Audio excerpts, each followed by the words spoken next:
History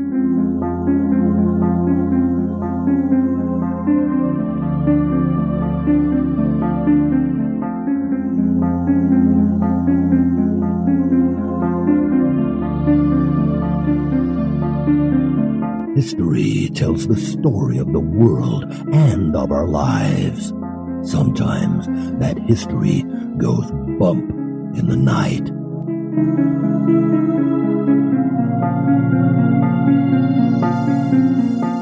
Broadcasting from the center of Oddity and the supernatural in Central Florida, it's the History Goes Bump podcast. Hello, you spooktacular people. Welcome to this 549th episode of the History Goes Bump podcast, Ghost Tours for the Theater of the Mind. I'm your host, Diane. And this is Kelly. Kelly, on this episode, we are covering the Morris-Jumel Mansion in New York. This was suggested by our listener, Selena Smyth. And this place seems to have some really big hauntings going on, really creepy hauntings going on. Oh, can't wait to hear about it. Before we get into that, we want to welcome into the Spooktacular crew, Kelly, whose name is spelled just like yours. Nice. Janelle and Kaz with a K. Thank you so much for joining the Spooktacular crew. And now this moment in Oddity.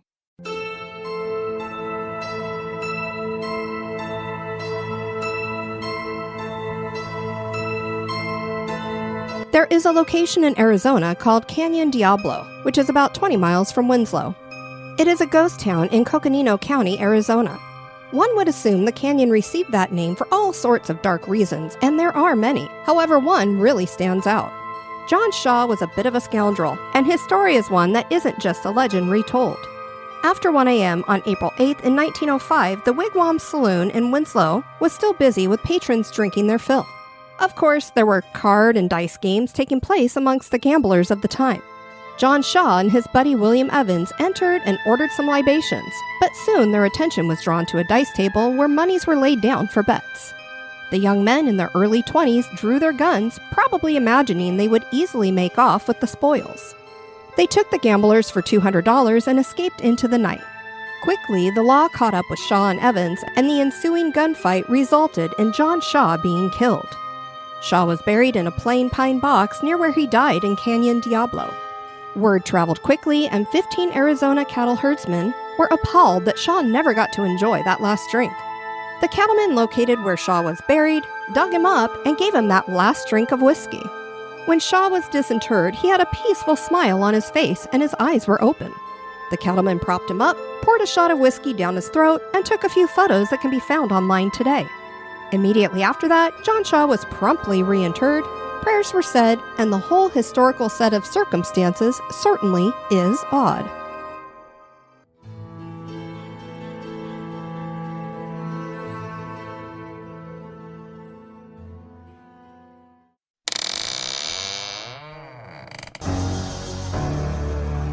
Are you afraid of the dark?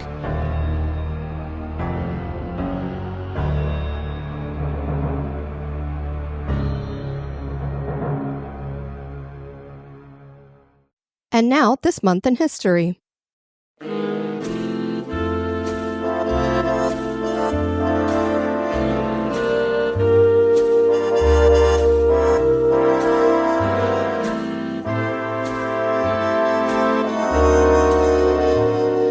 In the month of August, on the 1st, in 1944, Operation Warsaw Uprising began.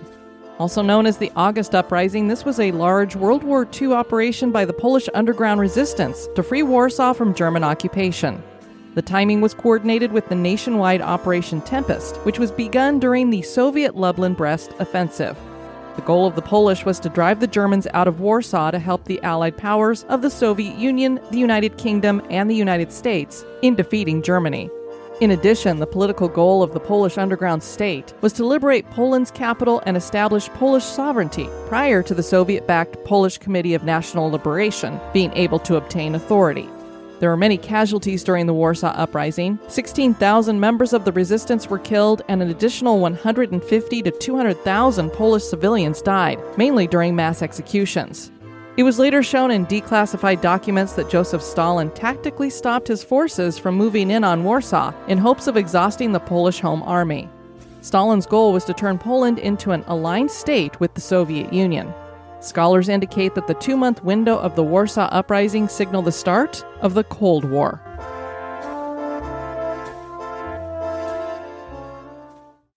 The Morris-Jumel Mansion is located in Upper Manhattan in New York City and has stood for over 250 years. This was not only a home for a British colonel, but also a wealthy American socialite who was the richest woman in America at the time. Today, it is a museum that is reputedly haunted by several spirits, the most prominent one being that socialite. Join us for the history and hauntings of the Morris-Jumel Mansion.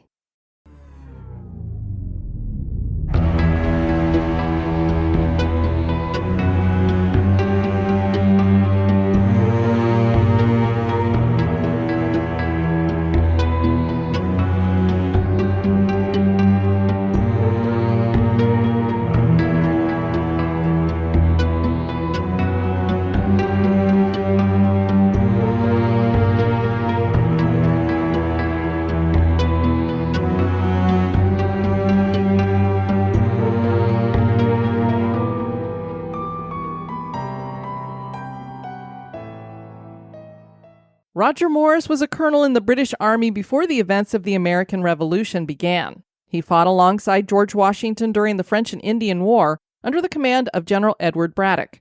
The colonel was wounded during Braddock's defeat, a shocking loss for the British side. Morris married a woman named Mary Phillipse in 1758, who owned a large plot of land along the Hudson River. As a matter of fact, her family owned a lot of land in New York. They were very, very wealthy. Morris retired in 1764 and decided it was time to build a large estate for himself and his family, and he chose a spot between the Hudson and Harlem rivers in northern Manhattan. This 150-acre piece of land was called Lenapehoking, which meant it was ancestral homeland to the Lenape people. Morris used a variety of people to build the mansion, from indentured servants to free black people to the enslaved. The mansion was 2.5 stories tall and built from brick that was encased in a rusticated white wooden exterior in the Georgian country style. The front featured a full portico with 4 2-story Doric columns supporting a pediment. The main house was rectangular with a hip roof, and there was a 2-story oblongated octagonal wing added to the rear of the house. There were 2 chimneys in the main house and a third in the octagonal wing. The interior was also styled in the Georgian way, with a wide central hall with a parlor and library on one side and a dining room on the other side of the first floor. The second floor had the bedrooms, and the third floor had guest rooms. The kitchen and servants' quarters were in the cellar. The octagonal wing had a salon on the first floor and a 3-room suite on the second floor. The mansion had a carriage house and long driveway to the west of the house that was sold off and built over with row houses starting in the 1890s and continuing until 1902. The family lived at the estate from 1765 to 1775, and this little thing kind of erupted, Kelly. What would make some British people maybe not want to live there in 1775? Let me ponder that question. So the American Revolution starts, and Morris was a loyalist, and so he left for England after moving his family to his wife's family seat in Yonkers. I guess it was safer there. Maybe there were more loyalists there than what were in Manhattan. And it wasn't that Morris was going over to get orders from England. I think he was just he was trying to get away, but he didn't want to fight against his friends. He returned in 1777 to New York when it was under control of Britain, and he served as provincial colonel until 1783. And then he took his family to England after the British lost the war. They never returned to their estate after leaving it in 1775. The mansion became a temporary headquarters for George Washington for around a month in 1776 after the Morris family left. The location was perfect as a lookout because one could see for several miles out over Manhattan. Washington used the second story of the octagonal wing as his office. On the seedy side of things, because we always like to get down in the gutters and, of course, into the seeds, as it were. There are rumors that claim that Mary Morris and George Washington might have had some kind of romantic attraction or titillation about each other. Oh, my. And that's why he knew about the house. Oh, my. So I don't know if that's why he was like, This hey, is all speculation. you know that really hot chick that I was checking out a few months back? I know she's got this great house up on the hill, and I bet they had to run for it, so I think I'm going to make that my headquarters. The Battle of Harlem Heights took place nearby on September 16th, 1776. When the British took back New York, the mansion became a headquarters for British Lieutenant General Sir Henry Clinton. By 1779, the Morris Mansion was one of the estates confiscated by the Commissioners of Forfeiture and eventually auctioned off. So all the loyalists that left their property behind, that commission is the one that came in and took out all the furniture and auctioned it, then auctioned the houses off. We've been to Manhattan. Can you imagine being in a building and being able to view like the entirety of Manhattan? And this is before it was all developed and had a bunch of skyscrapers and stuff. I just can't even picture it. Yeah, I mean, this was like wild when he bought 150 acres. It was wild land. And the thing that really gets me is I didn't know this was there when we were there. I'm like, why didn't we visit this place? It was such a whirlwind trip. I mean, there's so many places in addition to what we saw that I would have loved to view also. Yeah, I was like, dang it, we were in Manhattan too. It is what it is.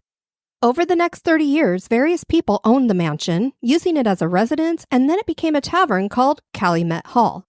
In 1810, Stephen and Eliza Jumel bought the house and they lived in it intermittently until the late 1830s. And then after that, the house became a main residence for Eliza Jumel until her death in 1865. The Jumels decided to restore and refurbish the house, and they changed it to Federal and French Empire styling, which took the double-door entrance off the front of the house and replaced it with a single door framed by two atom-like side lights. The salon received an Empire chimney piece and brass grates. Stephen Jumel was a wealthy French merchant who had come from a family of successful merchants. He set off for Haiti, where he built a large coffee plantation, but he was forced to flee to America because of the slave insurrection in 1790. This became known as the Haitian Revolution and was inspired by several factors, including how brutal the slave system was in the French colony that was known as Saint Dominique at the time, and the revolution in America and France. The slaves were victorious and named their home Haiti, and they lived free while slavery still existed throughout the world. Stephen Jumel made his way to New York and got involved in the wine business. He also took on a mistress named Betsy Bowen, whom everyone called Eliza. She'd come from the family of a sailor and indentured servant. Much of her youth was spent bouncing between brothels where her mother worked to workhouses when her mother was in jail. Eventually, Eliza was indentured to a sea captain and his family when her father died in 1786. She was 11 at the time. Her mother remarried, and Eliza and her two siblings moved in with the couple and lived in various places in New England, and then they traveled down to North Carolina where Eliza's mother and stepfather and older brother all died from yellow fever in 1798. Eliza was 24 at the time, and she moved to New York and changed her name to Eliza Brown. She found work as a domestic servant, and then she met Stephen Jumel, and her life would completely change forever. Jumel married her in 1804, and the couple bought the Morris house 6 years later.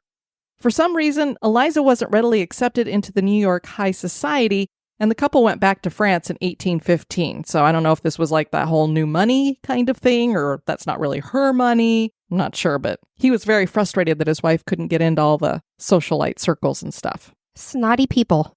So they were like, fine, we'll just go back to France then. The Jumels liked to tell people that they were close to Josephine Bonaparte and had received several items owned by Napoleon because they had been given them by the family. Most historians believe that they bought the Bonaparte pieces at auction in Paris.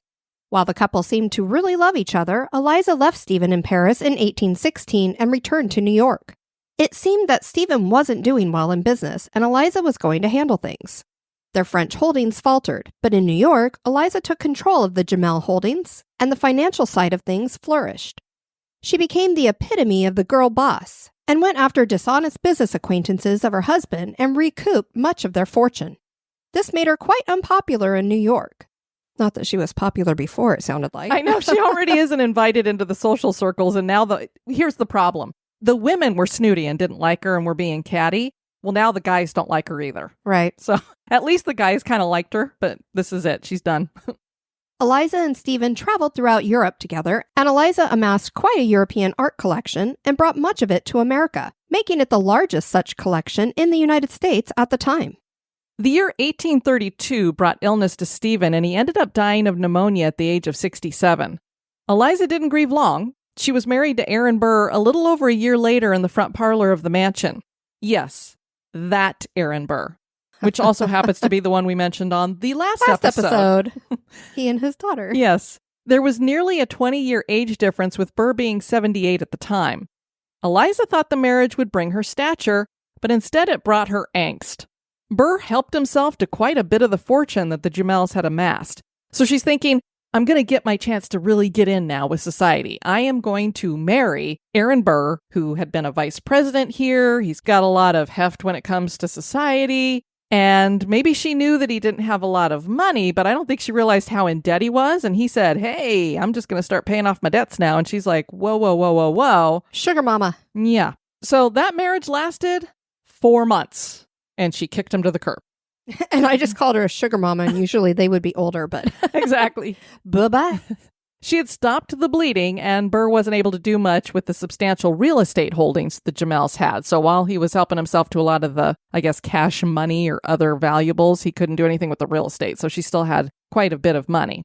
The divorce between the couple, it goes back and forth when you look at history. They say it was finalized on September 14th, 1836, and then Burr died literally that day. Oh, my. But then I've also seen that the divorce was never finalized because Burr died literally that day. So I don't know if he wasn't able to sign paperwork, or I don't know what the truth is there, but they were supposedly divorced on paper. Did you know who her divorce lawyer was? Well, why don't you share it, Kelly? Because this is a real little, she went, ooh, I'm going to take this knife and I'm going to twist it right in your back, Aaron. None other than Alexander Hamilton Jr.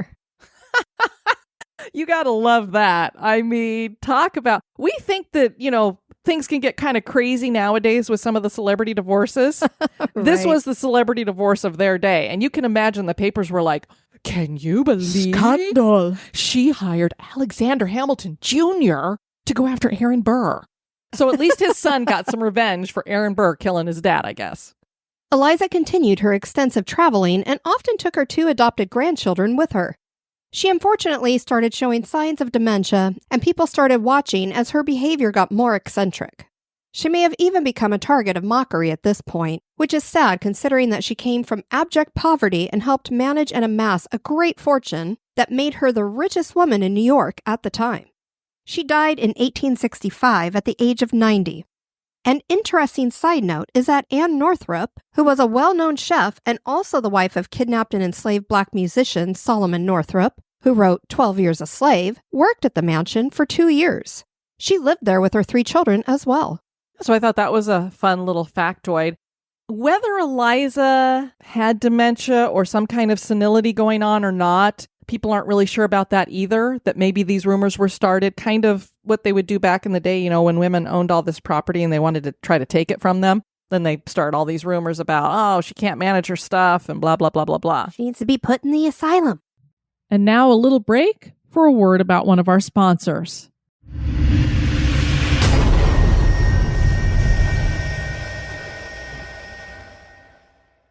Now, upon her death, the mansion went to her sister Eliza Chase's children, which didn't go over well with, I guess, her brother William Chase. Now, here's what I don't understand. This is one story that I read, and it said something like he'd been left out of the will, so he sues, and the court battle escalates all the way to the Supreme Court. And this was a well-publicized battle that lasted for 17 years, and eventually the Chases sold the house in 1887. But if you rewind back in the history, she has 2 siblings, a sister and a brother, and supposedly the brother died of yellow fever when the mom and stepfather did. Huh. Unless there was a stepbrother and they didn't indicate that he was a stepbrother. Possible. So I'm like, I don't think her brother would be alive. And then I read another account that said that her family was completely left out of the will and she'd given everything to charity. And that's why there was a battle, because then the family were like, hey, she can't give everything to charity. We want our share. So I don't know exactly what the real truth is here either, except for that there was this long battle that ensued, and finally the house is sold off anyway, so apparently the Chases must have had it so that they could sell it off.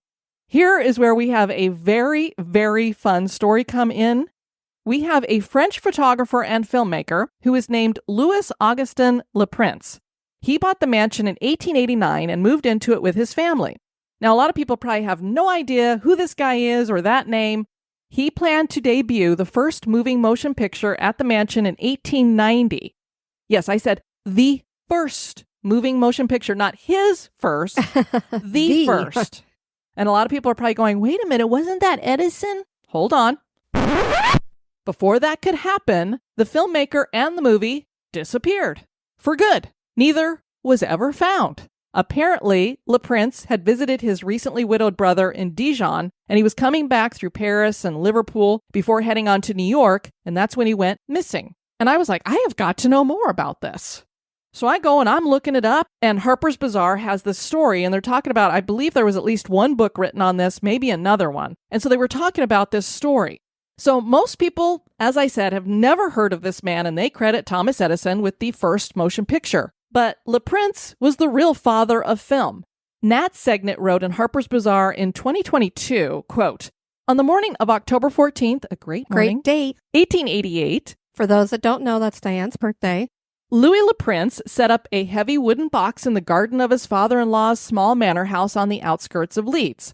The box was made of Honduran mahogany, burnished to a soft sheen, and stood on splayed applewood legs with iron fixtures. It sounds really cool. I want to see this thing. Le Prince turned the brass crank and began filming. The surviving footage is so mundane that it takes a mental adjustment to recall that for its early viewers, it would have been nothing short of a miracle. The world's first motion picture. Several members of his family appeared in this footage, and they would live in the mansion for a while, but left when they gave up trying to find Le Prince. So basically, this was a home movie, is what he made. Right. He made a home movie, but it's the first motion picture. Lewis's wife, Lizzie, believes she knew exactly what had happened.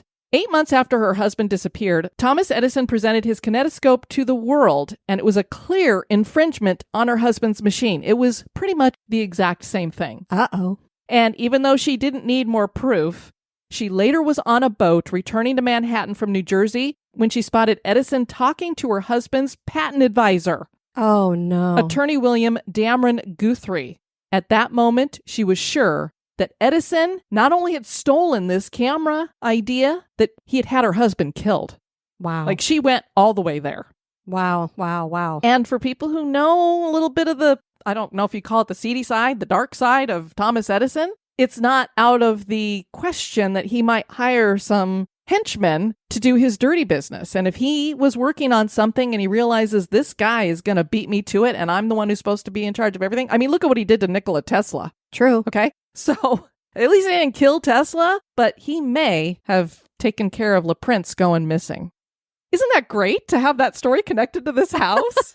I love getting to go down these roads because I'm just like, oh, I wonder who this person is. Oh, that's an interesting story. He just goes missing. Let me look a little bit more into that. And then I started digging in and I'm like, holy crow. This is like a total true crime. Indeed. The next occupants of the house were General Ferdinand Earle and his family. They lived there from 1894 to 1903, and they called the mansion Earle Cliff. When the general died, his wife Lily sold the house to the city of New York with the promise that it would be preserved as a historic site, and this saved it from demolition. The city of New York gave it to the Washington Headquarters Association of the Daughters of the American Revolution. Restoration work was done in 1907, 1945, and 1975, and the house was placed on the Historic Register in 1966. The museum and grounds can be visited. Some of the Empire furniture in the museum was owned by Eliza, Jamel, and Napoleon. The Napoleon pieces included a set of gilt heraldic wings, a suite of chairs, and a sleigh bed with swan motifs. Roger Morris Park is all that is left of the original 150 acres that the Morrises had owned. It includes a sunken garden designed by Helen Elise Bullard in 1934 and features a stone retaining wall and stone paths that lead up to the mansion.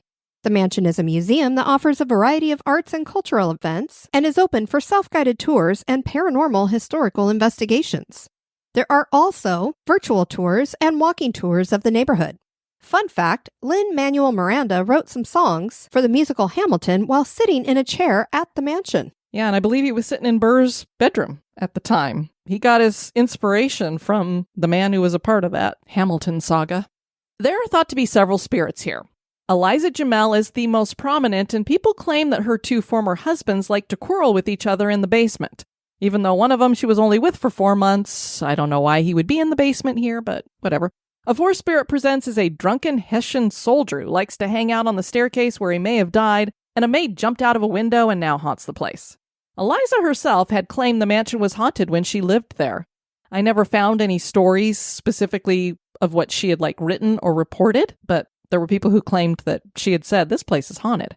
Madeline Mungo, who is the public programs and visitor services manager at the mansion, told ABC7 New York in 2023, "Things are always happening that are unexplained. Hearing things, sometimes whispers, we get a lot of footsteps, shadows, things breaking." Mungo also talked about a story that dated to the 1960s, and this is the most famous story about this house. If you're going to hear a story about the house, this is it. It's the 1960s. There's some school children who have come in to visit the mansion, and they were getting a bit rowdy outside, as kids do.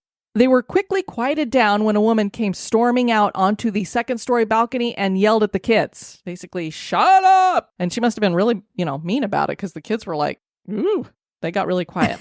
One of the teachers with the children asked the docent who was giving them the tour who the woman on the second-story balcony had been. I don't know if she was going to say, she was a real mean woman with the B word, or I don't know, or if she just... Family-friendly, Diane, family-friendly. Just wanted to know more about her. The docent frowned. "We're the only people here," she answered. She also went on to say that the mansion was locked until they entered. The docent clarified that the teacher said that a woman had come out onto the balcony. She's like, "Now, where did you say she came out on?" And the teacher's like, "It was the second-story balcony outside. She came storming out there, yelled at the kids." And the docent's like, "Well, that would be impossible, as the balcony can no longer hold any weight. So nobody can go walking out there unless they want to go through it." Unless you're a spirit. Yeah, but if you don't have any weight, not a problem. So that's already got people going, huh? So the group enters a room with a portrait of Morris-Jumel, and the children said that this is the woman who yelled at them. The docent said that that was also impossible, as Eliza had died 100 years earlier. But apparently, she's there enough to tell those kids to get in line. And you will find out, Eliza does not like people screwing around with her house or her bedroom. This is her house. This is her place. You better be respectful. There's the get off my lawn. Yes. Hans Holzer read the story in a newspaper, and he came to the mansion to investigate. The show, The Holzer Files, opened up his case on the mansion and investigated what he described as a dark and mysterious presence that he had tried to help move on. The medium who joined Holzer went into a trance and said, "They buried me alive." Yeah, we listened. I mean, it was just creepy listening to the tape. I mean, she's like, "They buried me alive." You do it better than I do. When Holzer asked where this person had been buried, the medium said several times, "I don't know." And then, "All I know, I was cold." This was a seance in 1964, and the show went with the idea that Eliza had killed Stephen. I'm watching this after I've already done all of the research, and I went, "Wait, what?" Because they said, well, and she'd killed Stephen, and I went, what are they talking about? He died of pneumonia. So apparently there are stories out there. I'm thinking they're not true, because I don't know why she would have killed Stephen. She already was running his entire estate, basically. She had control of the money. She had no reason to kill him, as far as I'm concerned. I don't think she stopped loving him or anything. They also usually lived in two different places. I don't even know that he actually died here at the Morris Mansion. I'm not quite sure where he died, but I know that they traveled a lot together, but it wasn't necessarily that they lived in the same location together all the time. So I don't know where that story came from, but I'm thinking he really did just die of pneumonia. Hans also communicated with Eliza Jumel. She claimed to be the lady of the house and said, "This is my house, and I'll stay here." Hans put the house on the map as a haunted location, and he claimed to have moved Stephen on from the house. Cindy Kaza, she's the medium that does the automatic writing on a lot of paranormal shows. I started filling in for Amy on Dead Files. Right. Picked up on a maid in the house when she went through her initial walkthrough. She saw a candle and feathers and thought that there was some spell work done in the house. They picked up on some disembodied footsteps, and they heard an audible cough in the basement. A staff member told Dave Schrader that he had come down the stairs one day and saw a woman in a period dress out of the corner of his eye. And when he looked in that direction, the figure had disappeared. A woman who had visited that house several times told Dave that one day she was exiting a bedroom and she got a growl right next to her face. She was then pushed in the middle of her back. Dominicans in the neighborhood feel the house is cursed, and they've tried to bless it with Santeria. On a second day of investigations, they got activity on all 3 floors. There was an audible female voice that was picked up on camera. One whole wall looked blue on the floor camera. The temperature gauge showed blue for cold. Cindy thinks another medium came into this house after Holzer and opened the place up, so it is a free-for-all in there. An EVP said, "Get out." The show made the place seem extraordinarily scary, but how much of it was just for show? Yeah, I don't know. I mean, I've heard a lot of stories about this place, and people have done a lot of paranormal investigating there, but a lot of their stuff was a little over the top. And then, of course, I said there were these stories, too, that I don't know how true the Eliza Jumel killing Stephen is. The Santeria was brought up by the guy who was the director there, and they would go outside sometimes and find ritual stuff out by a tree outside, like they had come in and tried to bless the house on the outside. So in the end, because Dave felt that maybe it wasn't really safe in the house, because they actually got a couple of EVP that were Santeria words. And at first they were like, we didn't know what these words were. We were like, is that even a word? Is it jumbled? And when they looked them up, they were like, one was like an ancestor word, and then there was something else. So they said, just to make sure that there's nothing bad going on here, because maybe the people who were trying to get rid of the curse on the house actually opened it up. And maybe that's what Cindy was picking up on, that something opened up the house. They brought in a head, I don't know what they call their practitioners at the top of Santeria, but they brought in one of their heads to try to close up the house. So I don't know if it actually worked or not. If you've been there since, I think they did this in 2022, and the house feels a little bit more peaceful, that would be why. Burrows of the Dead investigated in July of 2016 and reported on its website that they heard footsteps coming from the second floor when no one was up there. The K2 lit up by the room where Eliza and Aaron Burr married each other. Carol Ward was the executive director of the mansion at the time, and the website wrote, Carol had noted in previous investigations that when there are a lot of men present, they get very little activity in Eliza's bedroom. Carol wanted to split the group so only women would investigate Eliza's bedroom, and then they would switch to all men. Interesting, the K2 wires and EMF pumps were extremely active in Eliza's bedroom as a group of women huddled around her bed, asking Eliza questions such as, do you consider yourself a feminist?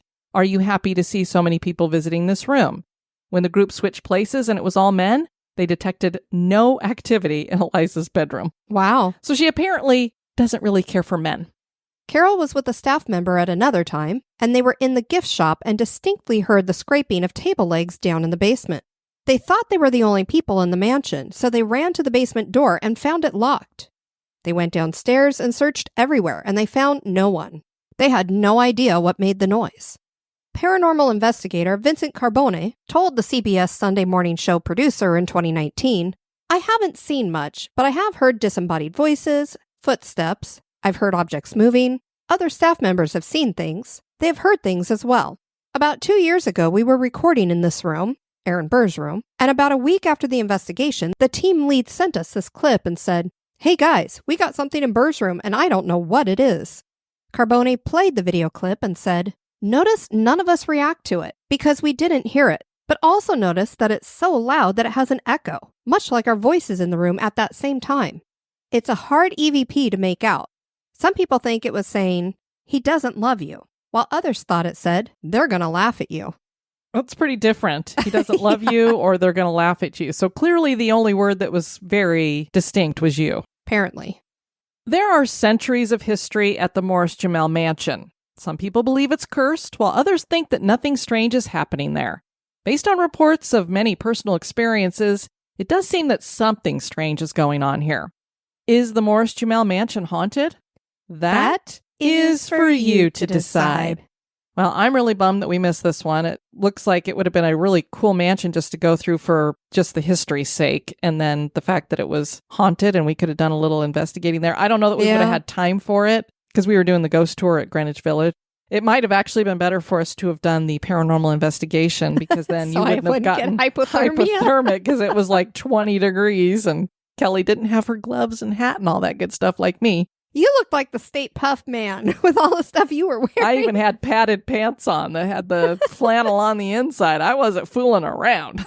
You guys know how I am about the cold. We'd love to have you guys check out our website at historygoesbump.com. And if you'd like to send us some feedback, you can do that at historygoesbump@gmail.com. We want to thank you for joining us for this episode. I've been your host, Diane. And this has been Kelly. You take care now. Bye-bye. This episode isn't brought to you by our executive producers.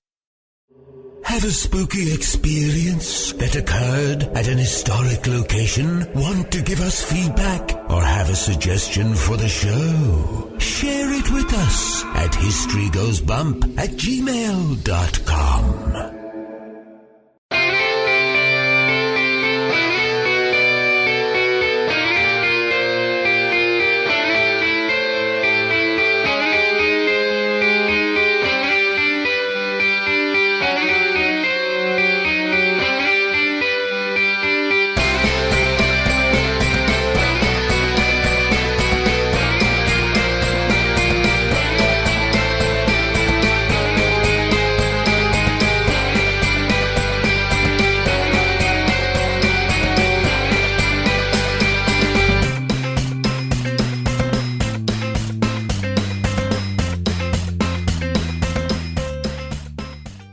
Roger Morris was a colonel in the British Army before the events of the American Revolution. Everybody rev your engines now. Drivers, Sunday. rev your engines. Sunday, Sunday, Sunday! And then it became a tavern called Calumet Hall. It could have been Calumet Hell, too. It's a tavern. It could be like hell. Everybody's partying it up and getting drunk. There are Got a little dog over there. There are. No, it's a seal. Dogs can do that, too. That sounds like a little dog is like, get off my lawn. Okay.